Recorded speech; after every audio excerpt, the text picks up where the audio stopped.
Hello friends, అందరికీ నమస్కారం అండి. నా ఛానల్ ముందుగా చూస్తున్నట్లయితే ప్లీజ్ లైక్ చేసి, షేర్ చేసి, సబ్స్క్రైబ్ చేసుకోండి. మీ సపోర్ట్ నాకు అందించండి, మర్చిపోవద్దు. విక్రమ్కి సతీష్ ఎవరో తెలియదు కాబట్టి అతను ఎదురుగా వచ్చిన గుర్తుపట్టలేదు. శృతికి మాత్రం సతీష్ని అక్కడ చూడగానే ఆనందంతో మాటలు రాలేదు. ఎడారిలో దాహంతో ఉన్నవారికి ఒయాసిస్ కనబడినంత ఆనందంగా అనిపించింది శృతి. కళ్ళు ఆనందంగా ఉన్నాయి. మేనక అనుమానం రాకుండా తన ఫీలింగ్స్ని, కన్నీళ్ళని ఆవిడ కంటపడనివ్వకుండా శృతి సతీష్కి కూడా శృతిని చూస్తుంటే చాలా హ్యాపీగా ఉన్న తన ఫీలింగ్స్ మొహంలో కనబడకుండా ఉండడానికి అతను చాలా కష్టపడ్డాడు.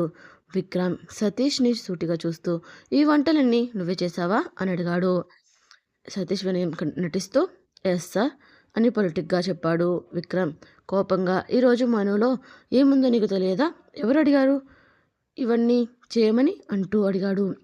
సతీష్కి వస్తున్న కోపాన్ని లోపలే అణుచుకుని పైకి, క్షమించండి సార్, మీరు వేరే ఊరి నుంచి వస్తున్నారని తెలిసి అందుకని అక్కడ వంటలకి అలవాటు పడి ఇక్కడ వంటలు రుచించక బాధపడతారేమో అని ఆలోచించి ఇవన్నీ చేశాను అని చెప్పాడు సతీష్. అతని వైపు చూస్తూ ఉండడంతో తమపై ఎవరికీ అనుమానం రాకూడదని విక్రమ్ ఏమీ మాట్లాడకుండా అక్కడే నుంచి సతీష్ని పంపించేశాడు. నైట్ మేనక వాళ్ళంతా డిన్నర్ చేస్తూ ఉంటే మెల్లిగా శృతి సతీష్ వాళ్ళని కలవడానికి కిచెన్లోకి వచ్చింది. సతీష్ గౌతంలో తప్ప అక్కడ వేరే ఎవరూ లేరు. శృతిని చూసి చెల్లమ్మ వచ్చింది అని గౌతంతో చెప్పగానే వెనక్కి తిరిగిన గౌతమ్ శృతిని చూస్తూ నిలబడిపోయాడు. శృతి భయంగా, అన్నయ్య ఇక్కడికి ఎందుకు వచ్చావు? ఇక్కడికి రావడం అంత ప్రమాదమో తెలుసా? ఇది చాలా డేంజర్ ప్లేస్. మిమ్మల్ని ఎవరైనా గుర్తుపడితే వాళ్ళు మీ ప్రాణాలు తీయడానికి కూడా వెనుకాడరు. అంత ప్రమాదకరమైన మనుషులు ఇక్కడ ఉన్నవాళ్ళు. తొందరగా ఇక్కడి నుంచి వెళ్ళిపోండి అని భయపడుతూ చెప్పింది శృతి. గౌతమ్ శృతిని చూస్తూ, ఎంత డేంజర్ అయినా సరే నిన్ను మాతో తీసుకుని వెళ్ళకుండా ఇక్కడి నుంచి వెళ్ళడం కుదరదు.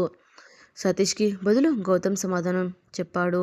శృతి కోపంగా, అన్నయ్య నేను మీతో మాట్లాడుతున్నాను, అతనిని మాట్లాడొద్దని చెప్పండి అనగానే గౌతమ్ చేతులు జోడించి ఆమెకు క్షమాపణ చెప్పాడు. సతీష్ తన దగ్గరికి వచ్చి, శృతి నీకు కోపం రావడంలో తప్పు లేదమ్మా, కానీ నీకు కోపం ఉంటే ఇక్కడ కాదు అక్కడికి వెళ్ళిన తర్వాత నీ ఇష్టం వచ్చినట్లు గొడవపడు.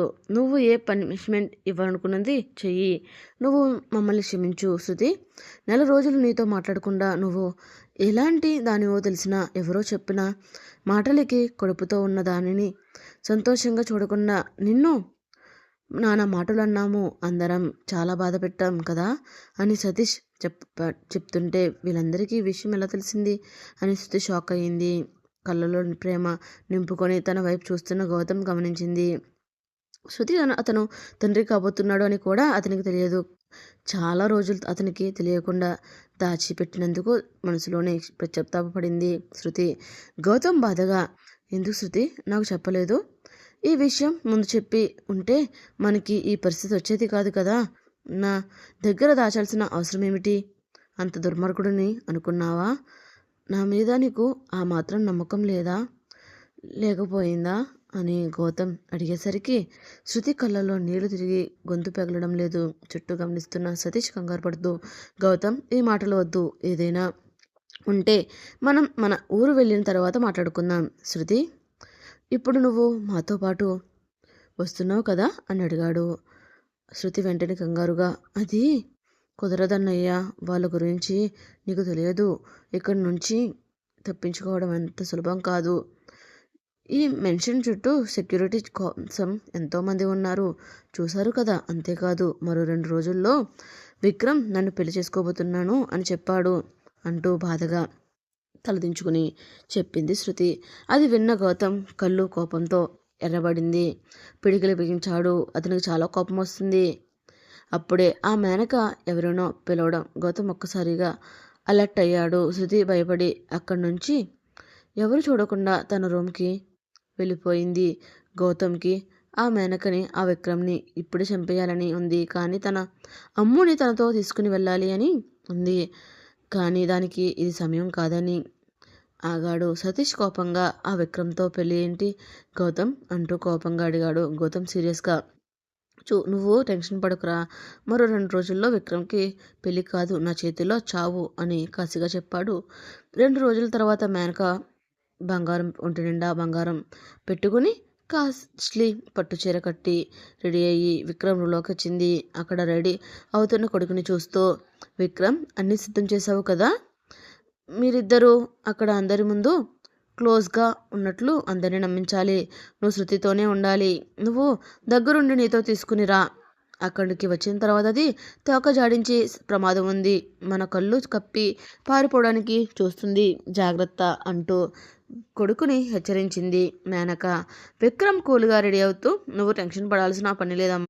శృతి మన జారిపోదు. దానికి నేను ఏం చేయగలను బాగా అర్థం అయ్యేలా చెప్పాను కాబట్టి దానికి నేనున్న భయంతో మనకి ఎదురు తిరగదు. ఒకవేళ శృతి మన మాట కాదు అంటే ఎక్కడ మనం తన బిడ్డని చంపేస్తాము అనే భయంతో ఆ బిడ్డ కోసమైనా అది మనం చెప్పేదానికి తలూపుతుంది. నువ్వు రిలాక్స్గా ఉండు అని తల్లికి గొప్పగా చెప్పాడు.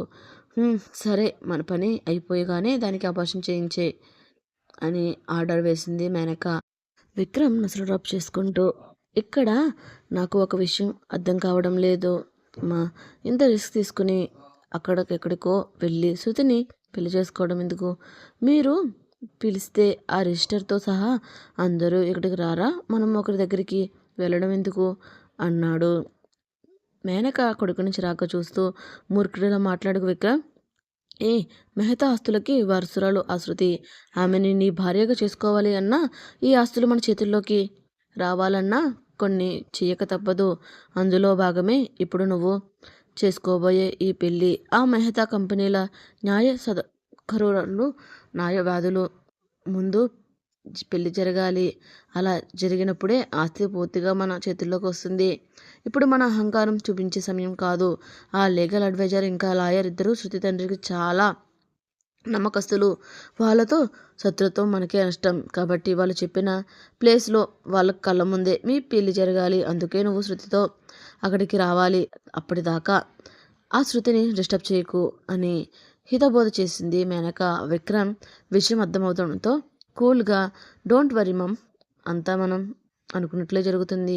ఆ శృతి పెదవిప్పి అవకాశం లేదు, ఎవరు తనని చేరుకోలేరు అనే సైడ్ స్మైల్ చేశాడు విక్రమ్. మేనక కొడుకు మాటలకి సంతృప్తి చెంది, సరే నువ్వు శృతిని తీసుకునిరా, వెళ్దా అని చెప్పి బయటకు వెళ్ళింది. విక్రమ్ శృతిని తీసుకుని ముందుగా నిర్ణయించుకున్న ప్లేస్కి అఫీషియల్గా తనని పెళ్లి చేసుకోవడానికి బయలుదేరాడు. గన్స్ పట్టుకున్న బాడీగార్డ్స్ విక్రమ్ కార్ రూప్ దగ్గర నిలబడి చుట్టూ జాగ్రత్తగా చూస్తూ ఉన్నారు. లోపలికి కూర్చున్న శృతి బాధతో కన్నీళ్లు పెట్టుకుంటూ తన జీవితం ఈ రోజుతో మూసిపోయింది అని నిరాశతో సైలెంట్గా కూర్చుని ఉంది. కరెక్ట్గా గౌతమ్ కారు ఎవరికి అనుమానం రాకుండా విక్రమ్ కారుని ఫాలో చేస్తూ ఉంది. వారికి కొంచెం దూరంలో విజయ్ ఏర్పాటు చేసిన బాడీ బిల్డర్స్ కూడా అనుసరిస్తున్నారు. విక్రమ్ కారు నేరుగా మెహతా రాయల్ గార్డెన్కి చేరుకుంది. మధ్యలో చిన్నపాటి స్టేజ్లో ఏర్పాటు చేశారు. దాని చుట్టూ కంపెనీకి సంబంధించిన మెయిన్ ఆఫీసర్స్, బోర్డు సభ్యులు, షేర్ హోల్డర్స్తో పాటు న్యాయవాదులు కూర్చున్నారు. శృతిని ఒక్కసారి చూసి విక్రమ్ కారు దిగాడు. అతనితో పాటు దిగిన శృతి తలదించుకుని గ్యాలరీ వైపు నడిచింది. మ్యారేజ్ రిజిస్టర్, మ్యారేజ్ కోసం లీగల్ పేపర్స్ వాళ్ళ ముందు పెట్టగానే విక్రమ్ ఫాస్ట్ సైన్ చేశారు. శృతి అలాగే నిలబడడం చూసిన విక్రమ్ కోపంగా తన చేతిలో ఉన్న పెన్ పెట్టి తనని సూటిగా చూస్తూ నిలబడ్డాడు. కానీ శృతి అప్పటికి కూడా సైన్ చేయకుండా అలాగే నిలబడి ఉండడం చూసి అక్కడ ఉన్న వాళ్ళంతా శృతి వైపు అనుమానంగా చూశారు. ఆ విషయం పసిగట్టిన మేనక శృతి పక్కనే నిలబడి ఎవరికి వినపడకుండా మెల్లగా, ఇదిగో చూడు, నువ్వు ఇప్పుడు సంతకం పెట్టలేదు అంటే నీ కడుపులో ఉన్న బిడ్డ ప్రాణం గాలిలో కలిసిపోతుంది. నీకు బిడ్డ కావాలి అంటే ఫాస్ట్గా ఇక్కడ సైన్ చేయి అని శృతిని బెదిరించడంతో తనకి సంతకం చేయడం తప్ప మరో మార్గం కనబడలేదు. అప్పుడే హఠాత్తుగా గౌతమ్ వాయిస్ వినిపించింది. ఒక్క నిమిషం ఆగండి లాయర్ గారు అన్న మాటకి అందరూ అతన్ని చూశారు. ఎవరు అన్నట్లు అక్కడికి వచ్చిన గౌతమ్ శృతిని చూస్తూ, నీ భర్త నేనుండగా మరో కరిని పెళ్ళి ఎలా చేసుకుంటావు శృతి అంటూ తనకి కన్ను కొడుతూ అందరూ ఆ మాటకి షాక్ అయ్యారు. శృతికి ఆల్రెడీ పెళ్ళయిందా అని గుసగుసలు మొదలయ్యాయి. పరిస్థితి చెయ్యి దాటిపోతుందని పసిగట్టిన మేనక కోపంగా గౌతమ్ వైపు చూస్తూ, ఎవరు నువ్వు? మర్యాదగా ఇక్కడి నుంచి వెళ్ళు. అసలు నిన్ను లోపలికి ఎలా రానిచ్చారు? సెక్యూరిటీ అంటూ అరిచింది. వాళ్ళు రాకముందే న్యాయవాది మేనకను ఆపమన్నట్లు చాపాడు. గౌతమ్ శృతిని నా భార్య అంటే అందులో నిజమెంతుందో తెలుసుకోవాలి అని. మెహతా కంపెనీ వాళ్ళు లేచి, ఆగండి మేనక, అతను చెప్పేది కూడా విందాం. మీరు చెప్పండి సార్ అని గౌతమ్ని చెప్తామన్నారు. గౌతమ్ శృతిని చూస్తూ, ఆమె నా భార్య. నాకు నా భార్యకి చిన్న మిస్అండర్స్టాండింగ్ స్టాండ్ వచ్చింది. మేము మా ప్రాబ్లం సాల్వ్ చేసుకునే సమయంలో ఈ విక్రమ్ ఆమెకు మాయమాటలు చెప్పి ఇక్కడికి తీసుకుని వచ్చి పెళ్లి చేసుకోవాలి అనుకుంటున్నాడు అని చెప్పగానే విక్రమ్ కంగారు కప్పి పుచ్చుకుంటూ, లేదు, అతను అబద్ధం చెప్తున్నాడు. అతను తన భార్యకి వేధిస్తున్నందుకే తట్టుకోలేక శృతి తనని వదిలేసి వచ్చింది. వాళ్ళిద్దరూ ఆల్రెడీ విడాకులు తీసుకున్నారు అని బొకాయించాడు. ఆ న్యాయవాది శృతిని చూస్తూ, మిస్ శృతి, మీరు చెప్పండి, విక్రమ్ చెప్పేది నిజమేనా? గౌతమ్ని చూపించి, ఈ వ్యక్తి ఎవరు? ఇతను మీతో చాలా క్రూరంగా ప్రవర్తిస్తున్నాడా? అతనికి మీకు మధ్య ఉన్న సంబంధం ఏమిటి? మీరు నిజంగానే భార్యాభర్తలా అని వరుసగా ప్రశ్నలు అడిగారు.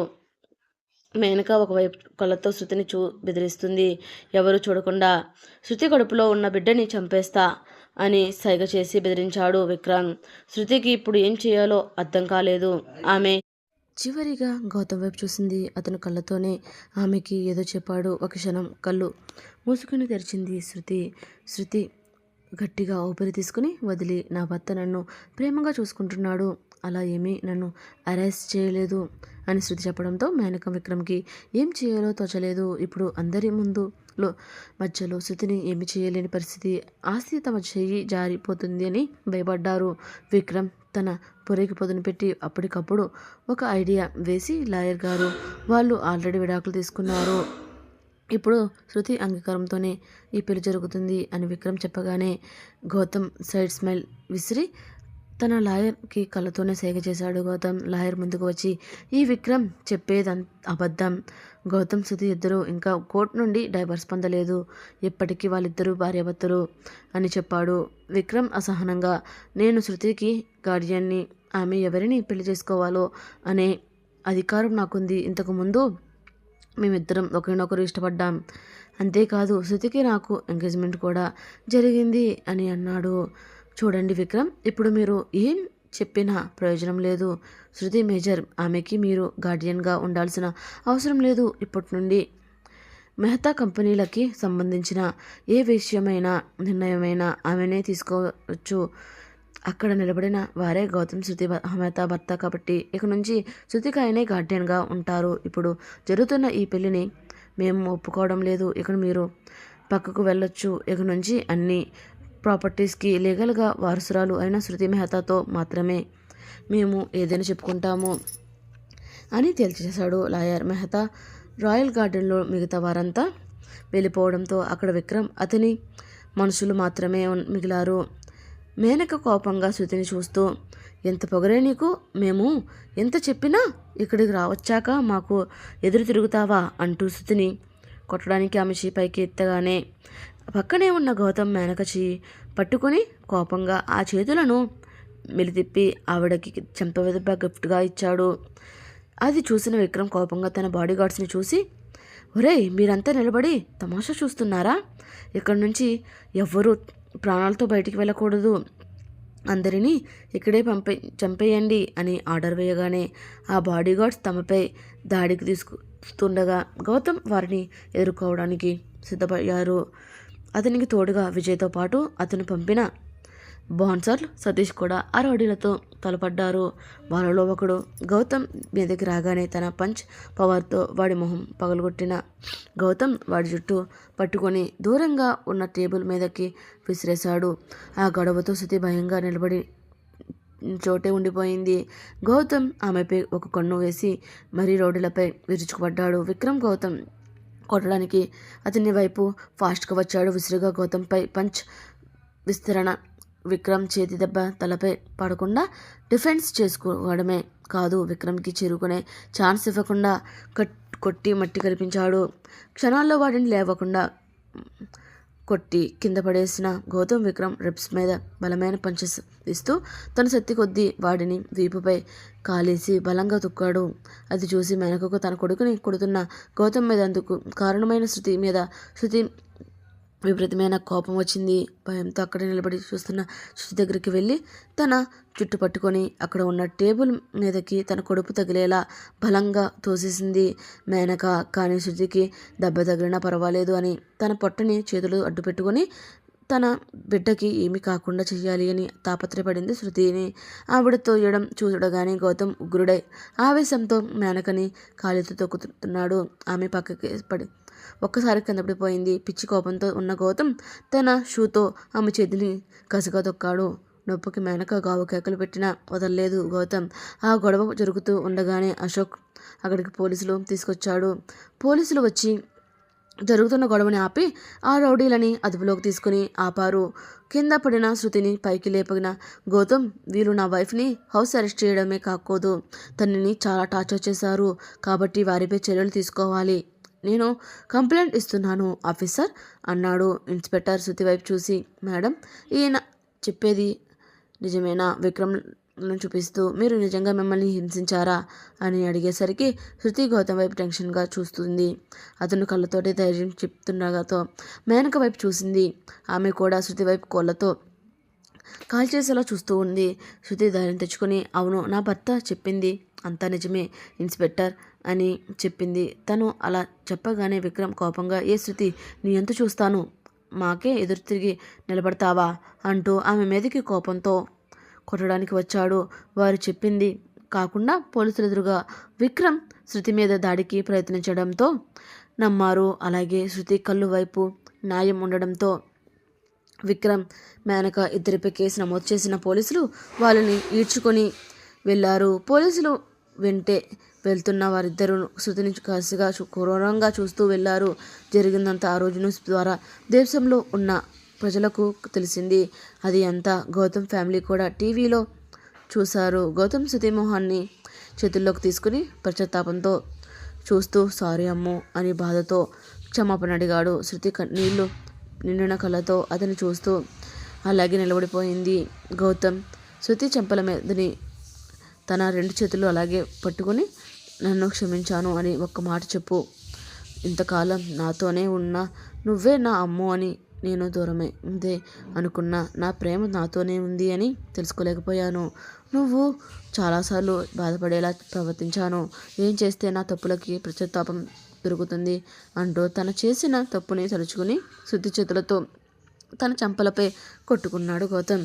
శృతి కంగారుగా తన చేతుల్ని బలవంతంగా వెనక్కి లాక్కుని ఏడుస్తూ, గౌతమ్ ఏం చేస్తున్నావు, నీ మీద నాకేం కోపం లేదు, నువ్వు అలా చేసి నన్ను ఇంకా బాధ పెట్టకు అంటూ ఒక్కసారిగా అతన్ని గట్టిగా కౌగిలించుకుంది. ఆమె తనని క్షమించాను అనడంతో గౌతమ్ ఆనందంతో గాలిలో కూడా వాళ్ళ మధ్య చొరవడలేనంత గట్టిగా శృతిని కౌగిలించుకున్నాడు. వాళ్ళని చూస్తున్న విజయ్కి గౌతమ్ కలలో ఆమెని మళ్ళీ ఎక్కడ కోల్పోతానో అన్న భయం పుట్టింది. అతను సైలెంట్గా దూరం వెళ్ళాడు. అయ్యో గౌతమ్, ఊపిరి ఆడడం లేదు, కడుపులో ఉన్న మన పాప ఉంది, అయినా ఎవరైనా ఇంత గట్టిగా హక్ చేసుకుంటారా అని అంది. శృతి అరుపుకి గౌతమ్ ఒక్క క్షణం టెన్షన్ పడిపోయాడు. తనని వదిలి, సారీ అమ్ము, లోపల నా పాప సంగతి మర్చిపోయాను, తను బాగానే ఉంది కదా అంటూ తనకి దూరం జరిగాడు. గౌతమ్ మాటలకి శృతికి కోపం వచ్చింది. నా ఊపిరి ఆడడం లేదు అని చెప్పాను, కానీ లోపల ఉన్న నీ పాప కోసం చెప్పలేదు. నీకు నాకంటే నీ పాప ఎక్కువయిందా అంటున్న శృతిని గౌతమ్ ఒక్కసారిగా తన చేతుల్లోకి తీసుకున్నాడు. శృతి కంగారుగా, గౌతమ్ ఏం చేస్తున్నావు, దించు అంది. శృతి గౌతమ్ నవ్వుతూ, ఇకపై ఇద్దరు పాపల్ని బాగోగులు చూసుకునే బాధ్యత నాది కాబట్టి నిన్ను ఎత్తుకున్నాను. ఇప్పుడు అర్థమైందా, నాకు ఇద్దరు ముఖ్యమే అని ప్రేమగా చెప్పాడు అతను. అలా చెప్తూ ఉంటే శృతి మనసు ఉప్పొంగిపోయింది. అయితే నన్ను ఎత్తుకో అని అతని మెడ చుట్టూ చేతులు వేసి పట్టుకొని ఉంది. గౌతమ్కి ఆమె మాట, ఆమె మొహంలోనే సంతోషం మరింత జోష్ తెచ్చింది. ఇంత అంటే ఇలానే శృతిని మోసుకుని వెళ్ళమన్నా ఇంటి దాకా మోసేలా ఉన్నాడు. కొన్ని గంటల తర్వాత గౌతమ్ వాళ్ళంతా ఇంటికి చేరుకున్నారు.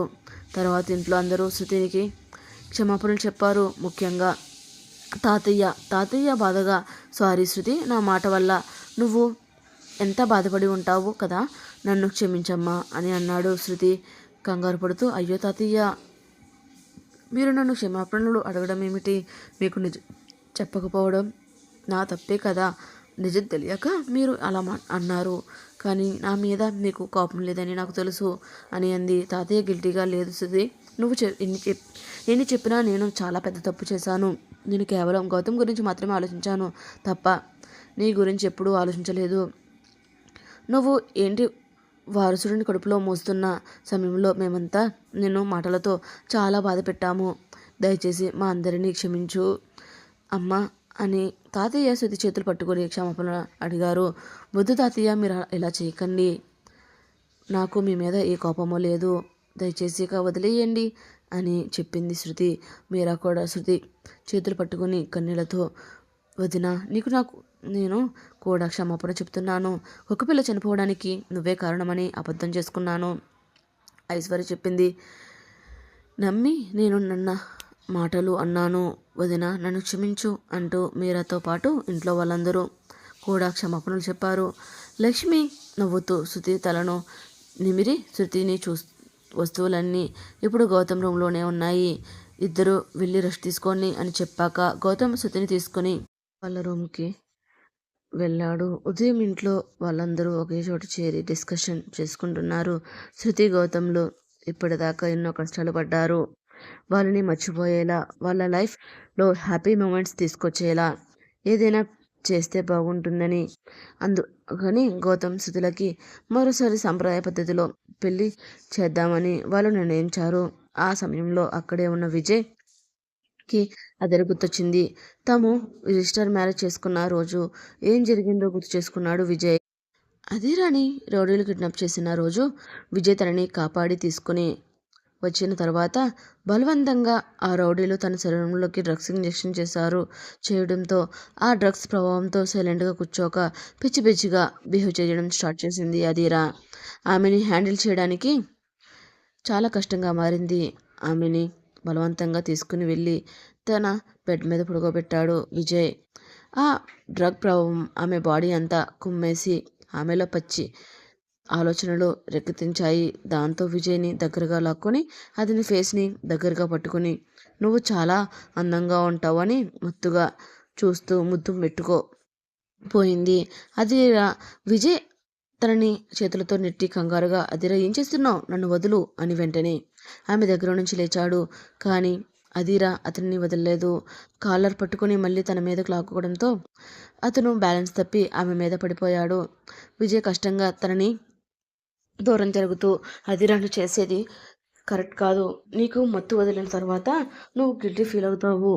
ప్లీజ్ కామ్గా పడుకో అని తనని బతిమలాడుతూ విజయ్ అధీరాని అలాగే పట్టుకుని, నువ్వు కావాలని నిన్ను ఏదైనా చేయాలని ఎందుకు అనిపిస్తుంది విజ్జు అంటూ అతన్ని హక్ చేసుకుని కన్నీళ్ళు పెట్టుకుంది. విజయ్ మనసులో అధీరా డ్రగ్ వదిలని ఇలా బిహేవ్ చేస్తుంది. మత్తు వదిలిన తర్వాత తను చేసింది తెలిస్తే తను చాలా ఫీల్ అయ్యి నన్ను ఫేస్ చేయడానికి కూడా ఇష్టపడదు. ఎలాగైనా తనని ఈ డ్రగ్ ఎఫెక్ట్ నుంచి బయటకు పడేయాలి అనుకున్నాడు విజయ్. మెల్లగా, అధీరా ఇటు చూడు, ఇందులోని తప్పేమీ లేదు, నువ్వు ఏడవకు అని అంటూ ఆమె ముద్దులో బ్యాలెన్స్ తప్పకుండా ఉండడానికి విజయ్ తన వంతు ప్రయత్నం తాను చేశాడు. కానీ ఆ డ్రగ్స్ ప్రభావంతో ఆమెలో హెవీగా ఫీలింగ్స్ కలుగుతూ ఉంటే తట్టుకోలేకపోయింది అధీరా. విజయ్ ఆమెని ఆ మత్తు మందు ప్రభావం నుంచి బయటకు పడేయాలి అని చూశాడు. కానీ ఒక సందర్భంలో విజయ్ని తన దగ్గరకు లాక్కుని అతని చెంప మీద ముద్దు పెట్టుకుంది. విజయ్ మనసు ఒకసారి గతి తప్పి అతనిని కంట్రోల్ తప్పేలా చేసింది. ఆమె పెదవులు శ్వాస ఆమెని దూరం పెట్టడానికి అతను చాలా కష్టంగా ఉంది. తనని హక్ చేసుకున్న అధీరాని చూస్తూ విజయ్ మనసులో తను చేసేది తప్పు అని తెలుసుకొని అధీరా చర్యకి అతనిలో వేడి వయసు తనువు అదుపు తప్పేలా ఆమె ముద్దులో అతన్ని కంట్రోల్ తప్పేలా చేసింది. అధీరా కిస్ చేస్తూ అతని కంఠం మీద నుంచి మెడ మీద వరకు పాకిన పెదవుల చివరికి అతని పెదవులపై నిలిపి ముద్దు పెట్టడంతో ఆమెని దూరం చేయలేకపోయాడు విజయ్. ఆమెని కాదనలేక తనని సొంతం చేసుకున్నాడు. ఆ రోజు వారిద్దరి మధ్య జరిగిన దానికి విజయ్ చాలా ఆలోచించాడు. అందుకే తను లేవగానే ఆమె ముందు తమ పెళ్లి రిజిస్టర్ పేపర్స్ పెట్టాడు. విజయ్కి అదిరా చాలా నచ్చింది. తనకు తెలియకుండానే తనని ప్రేమించాడు అనుకుని పరిస్థితుల్లో ప్రేమించిన అమ్మాయిలని ఆ రోజు తను శారీరకంగా సొంతం చేసుకున్నాడు. అందుకే ఆమెని భార్యగా చేసుకోవాలని, జరిగిన తప్పుని ఒప్పుగా మార్చాలి అనుకున్నాడు విజయ్. అప్పటిదాకా అదిరాకు విజయ్ మీద కోపం ఉండేది, కానీ ఎప్పుడైతే ఆ రౌడీల నుండి తనని కాపాడిందో అతడే అని తెలిసిందో అప్పటి నుంచి విజయ్ పట్ల ఉన్న ఆమె ఫీలింగ్ మారింది. కానీ ఇప్పుడు వాళ్ళిద్దరి మధ్య ఏదైతే జరిగిందో దాన్ని ఆమె అంగీకరించలేకపోయింది. జరిగిన దానికి బాధతో కన్నీళ్లు పెట్టుకుంది. అదిరా ఏడుస్తూ ఆమె గడ్డం పట్టుకుని తన వైపు తిప్పుకుని విజయ్ ప్రేమగా ఆమె నుదుటి మీద ముద్దు పెట్టుకున్నాడు. అదిరా ఇటు చూడు, నీకు ముందు చెప్పాను కదా నాకు నువ్వంటే ఇష్టమని. ఇప్పుడు మన మధ్యన జరిగిన తప్పు కాకూడదు అని. ఈ పెళ్ళి ఇందులో నీ తప్పు లేదు. అలాగే నువ్వు ఎలాంటి అమ్మాయివో నాకు తెలుసు. నా మీద నమ్మకం ఉంచు. నేను బాగా చూసుకుంటాను. నమ్ముతున్నావు కదా అని ప్రేమగా తనకి నచ్చ చెప్పాడు విజయ్. అదిరా మనసులో కూడా అతను అంటే ఇష్టం ఉండడంతో ఇప్పుడు జరిగిన దాని గురించి నిందించడం అర్థం లేదు. అలాగే అతను చెప్పిన దానికి మ్యారేజ్ రిజిస్ట్రేషన్ పేపర్స్ మీద సైన్ చేసింది అదిరా. అదే టైంలో విజయ్ సతీష్ నుంచి మెసేజ్ వచ్చింది. ఆ మెసేజ్ చూసి ఎవరు చేశారో, మెసేజ్ ఏమైంది ఆ మెసేజ్లో అని అడిగింది విజయ్ అదిరాతో. గౌతమ్కి శృతికి ఇంట్లో గొడవ అయిందంట. ఆ ప్రాబ్లం తీరిన తర్వాత అందరితో మన విషయం మాట్లాడుతాను అని చెప్పాడు అదిరా విజయ్తో. సరే కానీ వారి మధ్య ప్రాబ్లం ఏంటి? అది కూడా మీ వదిన ప్రెగ్నెంట్గా ఉన్నప్పుడు ఇలా ఎందుకు తనతో గొడవ పడుతూ ఇబ్బంది పెడుతున్నాడు మీ అన్నయ్య అని అడిగింది. ఆ మాట విన్న విజయ్ ఒక్క క్షణం నసలు ముడిచి, అదిరాను చెప్తున్నది నిజమా? శృతి ప్రెగ్నెంట్ విషయం నీకెలా తెలుసు? అదేమయంగా చూస్తూ అదేంటి, ఈ విషయం నీకు ఎప్పుడు దాకా తెలియదా అని ఆశ్చర్యంగా అడిగింది.